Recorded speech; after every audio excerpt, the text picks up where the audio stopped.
So good morning guys, meron naman ako ipapakita sa inyong video. Nakita niyo yung tao na pumasok sa machine. So nag-fail po siya na i-lockout tagout yung kanyang machine.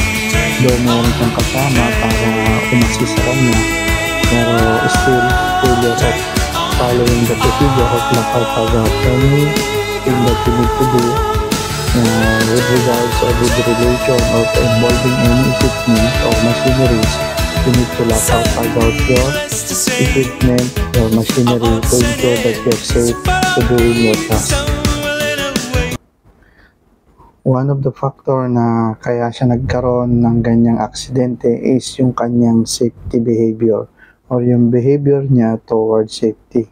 So madalas kasi mga workers pinagwawalang sa tabi na lang kanilang health and safety matapos lang yung trabaho, which is not good attitude towards it.